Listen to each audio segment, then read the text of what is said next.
By 2030, you could go from this to this. The Fountain of Youth is in human trials as we speak. This man's technology is in the hands of these billionaires. And as of June 19th, it's also inside an actual human. 3 specific genes that reset cells back to how they were when you were young. The same genes responsible for turning adult cells into babies, so they don't come out looking like 40-year-old men. This is technology that already exists inside our bodies. We're just now learning how to harness it. You may have heard of Life Biosciences' human trial injecting this therapy in human eyes, a technique that's already proven effective in mice and monkeys.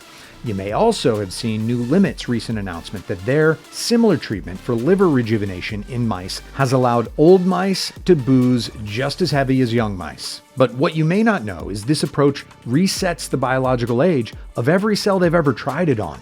Liver, brain, skin, muscle, heart, kidney, blood vessels, the whole body. They started with the eye for one practical reason. It's the easiest place to test this and actually measure whether it worked. And lined up right behind these 2 companies is an entire industry. 12 companies, billions of dollars, all chasing the same thing in every tissue you've got. Today, I'm going to show you how close aging backwards actually is. And there's also a serious scientist who says there's a hard limit to all of this. So I'm going to show you his case and what it means for how far this can really go.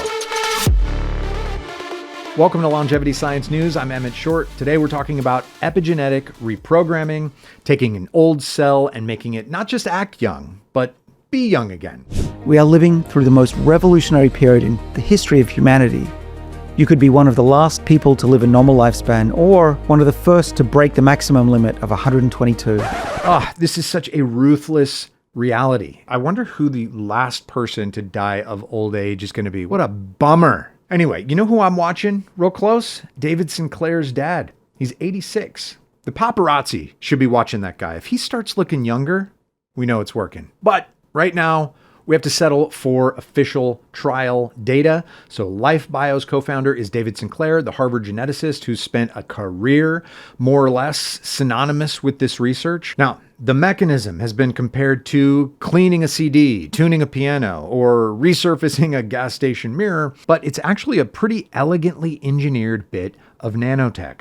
ER100 is a gene therapy that carries 3 genes called OSK into the cells of the eye. Those are 3 of the 4 Yamanaka factors that won a Nobel for rewinding adult cells back into stem cells. The clever part is the one factor Life Bio leaves out. Leaving out the MYC gene, OSK alone could reset the epigenetic clock of human cells without causing them to become cancerous. Using just O, S, and K could rewind the epigenetic age in human cells by up to 75% and then stop.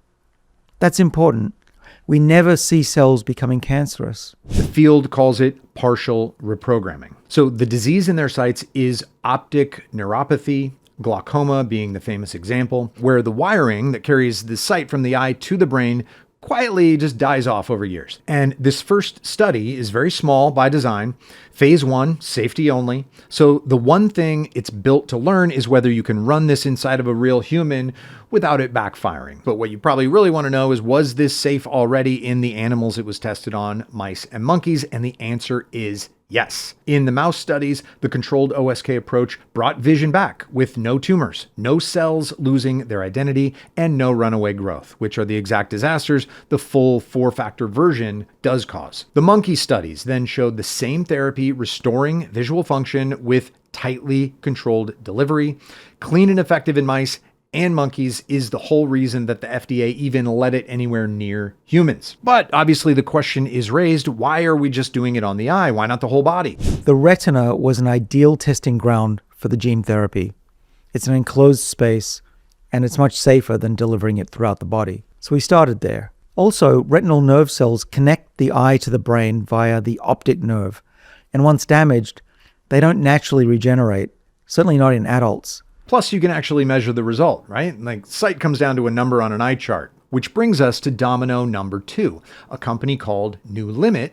It was started by Brian Armstrong, the Coinbase founder, along with a biologist named Jacob Kimmel. So 2 weeks back, they closed a $435 million Series C led by Peter Thiel's Founders Fund at a $3.1 billion valuation. Their bet is the same as Life Bio's bet, just relocated to a different organ, the liver, and using slightly different mechanisms to de-age the cell. I'll get into that later. We can actually demonstrate that we can make old cells regenerate like young ones do. If you cut an old liver in half, it does not regenerate very well. But young ones, miraculously, like Prometheus on the rock, heal perfectly in about a day. We can close that gap by about half with just one dose of this reprogramming medicine that I'm holding. So what I'm showing you are some animals that have all just had a drink of alcohol. And the only difference between them is on the left, these animals are young. The mice in the middle are old. And when they have a drink of alcohol, they pass out for 8 to 12 hours and they're severely sedated. Now, the mice on the right received a dose of our reprogramming drug well before they ever received this alcohol. And I'll let you judge for yourselves which animals they resemble. I mean, I don't know what makes me more excited, living forever or being able to drink like I'm 25 again. Anyway, here's the part that surprised me as well. NewLimit doesn't use Sinclair's OSK at all. No Yamanaka factors. What they share is the bigger idea that the right transcription factors can reset an old cell's age while keeping it the same kind of cell. So Sinclair found that OSK, the Yamanaka factors, do it. NewLimit used AI to screen thousands of other factor combinations and find their own sets. These were deliberately chosen to skip the cancer and identity risks that OSK does carry. So the model predicts the best candidates and then the lab tests them and the results retrain the model. And that loop doubled their discovery rate. And they deliver those winners as mRNA in lipid nanoparticles. So a little bit different than Sinclair. And there's a little bit of a lucky break here. Those nanoparticles naturally end up in the liver on their own. So it's the one organ where delivery practically hits for free. And their first human trial is slated for 2027. So the thing that connects these two super promising therapies is the strategy of epigenetic reprogramming. I mean, it looks like it's working. Fingers crossed. Epigenetic information. These are the instructions that tell cells how to use the genome, the software of our cells, you could think of it. That software degrades with age, so cells forget the younger version of themselves. Reprogramming reloads it, and the DNA underneath never changes. The payoff is that this software problem is universal, so the fix should be as well. And the principle that aged tissues can be epigenetically rejuvenated also probably applies to muscles, heart, liver, skin, and other tissues. The eye served as a proof of concept for many other possibilities. Here's that field gathered in one place for once because almost nobody bothers to do it. Everyone I'm about to list here is running the same core play, reprogramming old cells to act young. So let me run through it real quick. First up is Youth Bio, Yuri Daigin's company, running on just 3.5 million, and they use the exact same setup as Life Bio. A virus drops in the OSK gene, and a doxycycline pill switches them on and off. Except they're aiming it at the brain to treat Alzheimer's. And they're already talking to the FDA. Rejuvenate Bio, George Church's lab out of Harvard with about 15 million, runs that same OSK gene therapy, but fires it throughout the whole body at once instead of at one organ. And in old mice, it doubled how long they had left. Turn Biotechnologies, Vittorio Sebastiano's company out of Stanford with about 30 million, uses the Yamanaka factors as well, but skips the virus and delivers them as temporary mRNA that wears off on its own with skin as their first target. The big one is Altos Labs, where Hal Barron is spending something like $3 billion of Jeff Bezos' money on the same kind of reprogramming across a bunch of different tissues, but even that hasn't bought them a human trial yet. And the earliest of all of them is Shift Biosciences, Daniel Ives' company in Cambridge with about 28 million. And these guys don't use OSK at all. They're using AI to hunt for safer factors instead, the same idea as NewLimit. And one more name you're going to hear is Biosciences. That's Sam Altman's company with about $1 billion behind it. They're working on AI-enhanced Yamanaka factors as well, but That part is still in the lab. The drug Retro actually has in humans is something different. It's an autophagy pill for Alzheimer's, not reprogramming. So here's a difference that matters. These approaches don't just deliver the reprogramming differently, they switch it off differently as well. So Life Bio installs the OSK gene in your eye cells permanently. Then it runs them with a chemical switch, the doxycycline. The genes only fire while the patient takes doxycycline, that's a common antibiotic, for 8 weeks, and then stopping the pill shuts it down. The wrinkle is that the switch never leaves. So in theory, another course of that antibiotic years later could flip it back on. Maybe that's a good thing. But either way, it's there permanently. Now, the mRNA camp, NewLimit and Turn, they sidestep all of that. So their instructions self-destruct in days with nothing left behind to reactivate, which is exactly why they call it the safer, more controllable route. And then there's Sinclair's pill, which is down the road, which has the simplest off switch of all. You just stop taking it. The capital pouring into all of these companies is honestly a little bit deranged. I mean, there are even a lot of people talking about this as a great power arms race, with governments trying to make their populations immortal. And I've been talking for a long time how an arms race for immortality could be what happens, because the longer lived a country's population, the higher productivity that country has, the more GDP that country has, the more powerful they are. You can watch my 4-part series on the implications of immortality if you become a member here on YouTube or on Patreon. So this first trial with Life Biosciences has got the world looking at it, because if it comes back safe, this could be a green light for the whole field. Gene therapy, nailing this would be remarkable, but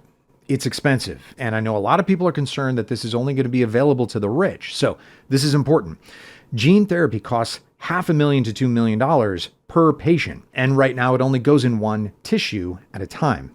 So for years, Sinclair has been chasing a cheaper version of all this, not a gene therapy at all, but a chemical that you could just swallow. Sinclair's team published the first version of that back in 2023, chemical mixtures that rolled back the apparent age of old human cells with no gene delivery at all. We broke that paper down on this channel when it came out. You can take a look at that right here. But since then, they've made some progress. Since 2017, we've been working in my lab on bringing the price down, finding new ways. And the cheapest is a small molecule. Small molecule can be made potentially for, a few cents a pill. We've been working on them. We've been using mostly artificial intelligence to screen billions of molecules in silico. And we're now at the stage where we're in the lab using AI and visualization, machine learning to tell us whether cells from old humans, 92-year-olds, their skin cells can be reversed back to a 20-year-old. And we know OSK works, the gene therapy works, and we're looking for molecules that do that. And I can say we already have a proof of concept, which is a cocktail of molecules, and those we hope to put into a clinical trial into humans within the next couple of months. So this is the most exciting, but also least proven thing in the episode. That 2023 result was in a dish. And this 92 to 20-year-old skin cell rejuvenation cocktail and the couple of months to trial timeline, those are not published or peer-reviewed yet.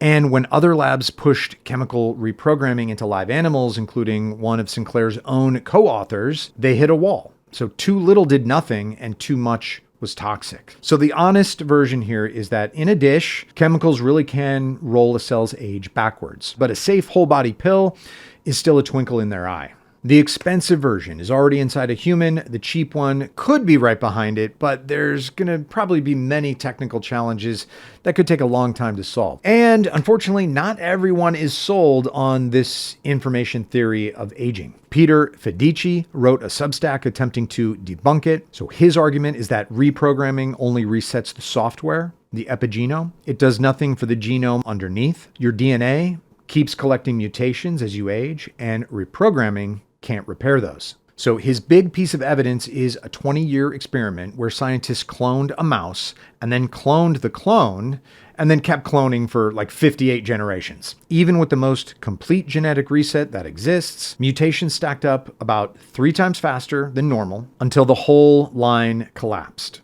He also points out that when you push reprogramming harder in animals, the lifespan benefits stop growing while the cancer risk keeps climbing. He says dressing up aging as information loss doesn't get you out of physics or the law of entropy. Here's my issue with leaning on that cloning study, though. That's not what anyone's trying to do to you. Cloning builds an entirely new animal from a single cell over and over.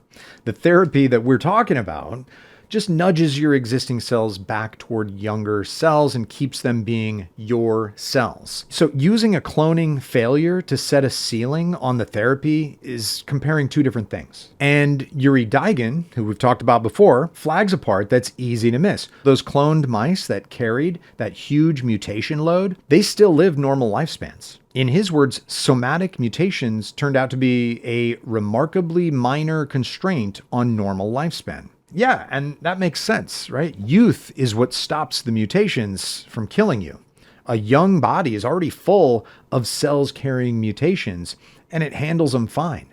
The trouble starts when the system loses its ability to keep up, to repair, to clean house, to compensate. Make that system young again and capable again, and the mutations sitting in the background matter a lot less. Obviously, mutations do still matter, mostly because they drive cancer, and reprogramming really doesn't touch your DNA. So this is not a magic wand, but if reprogramming works, it doesn't have to fix everything. It just has to keep us healthy long enough for the other cures to show up. Look, nobody knows how this trial is going to turn out. My view is, though, that it worked in mice and monkeys safely. It looks to be tissue universal. And I think the trial is going to turn out great. Hopefully, fingers crossed. We'll see. If it does, it means real age reversal for your whole body is just going to be about tweaking and polishing the delivery methods. And it's incredibly exciting that this is happening right now in our lifetimes. I mean, literally, this is bigger than SpaceX, bigger than any foreign policy news. And the people closest to this think we're only speeding up from here. Some are even calling what's coming a biosingularity, the point where we can actually rewrite biology. And they're saying it's going to happen within the next 15 to 20 years. Genes today, a pill maybe tomorrow, every tissue in time. All right, if you got some value from this video, share it with someone. And one way to support what we're doing is with my longevity latte. It's on pre-order right now, so you can learn about it and sign up on the site. The link is in the description. Once enough people are in, we'll get it made. And another way to support us is our members only podcast, where I do interviews with CEOs and scientists from some of the most cutting edge longevity companies. And doing either of those things keeps the channel running and gets you the most conversations. All right, you guys, I'll see you down in the comments. This is Longevity Science News. I'm Emmett Short. Stay young.